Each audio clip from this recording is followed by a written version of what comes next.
Donc, Philippe Cottard, je suis designer industriel. Je suis spécialisé en strictement rien.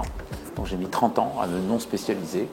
Donc ça va du Copic d'Airbus, en passant par les rouges à lèvres Lancôme, en passant par des tableaux de bord de voitures, de design intérieur de bateaux, des réfrigérateurs, des camions, des tracteurs, de design industriel fait en grande série. Alors le cours, ça s'appelle Design du réel, puisque les étudiants vont même arriver jusqu'à fixer un prix de session technique et un prix public. Il ne s'agit pas de faire l'objet le moins cher, il s'agit de le justifier. Et donc c'est le design du réel, c'est-à-dire de faire un objet qu'on va réellement faire échelle 1 avec des techniques industrielles, de les monter en petites séries, puisque je demande que ce soit des objets qui soient faits à 200 exemplaires par jour. Et c'est le design du réel, c'est-à-dire qu'il y a toujours ce qu'on voulait faire, ce qu'on pouvait faire et ce qu'on aurait dû faire.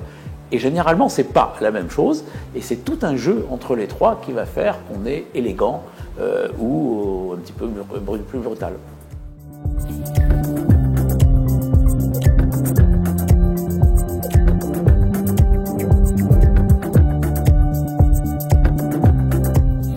Alors, l'idée, c'est de faire un projet en utilisant des techniques qui, à l'école, qui sont proches de la réalité. Donc, entre autres, on a un atelier bois qui est très performant. Donc ça va être faire des projets où tout ce qu'ils vont faire va coûter et ils vont devoir intégrer des coûts de la fabrication dans le design. C'est-à-dire qu'on le voit très bien, ils vont s'apercevoir que la manière de couper une pièce va influer sur le design, qui va influer sur le prix, qui va lui-même influer sur la forme. Donc c'est bien de voir une relation entre la matière, l'outil qui usine la matière, une production, et de voir toute l'influence que ça va avoir sur un objet.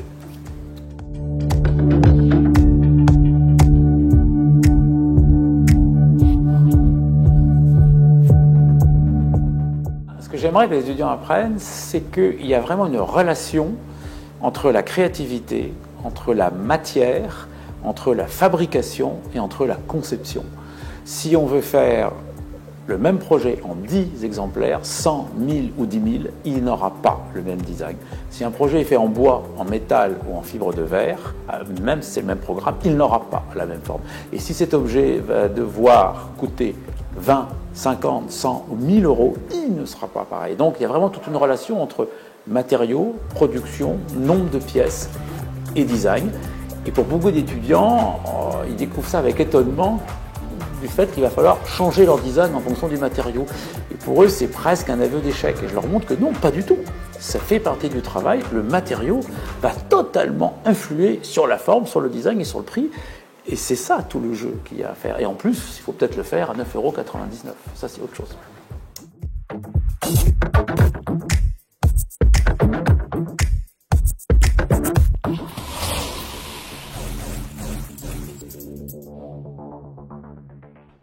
Belle ambiance, moi je fais une pédagogie par l'erreur. Au début, j'aime bien que les étudiants se trompent et voient pourquoi ils se sont trompés. Donc pour moi, ce qui est important en tant que designer, c'est de dessiner devant eux, non pas leur projet, mais de leur donner envie, de leur montrer qu'on peut dessiner dans tous les sens, et un petit peu de les choquer, en leur disant que s'ils ont besoin d'un ordinateur pour dessiner, ils sont un petit peu dangereux.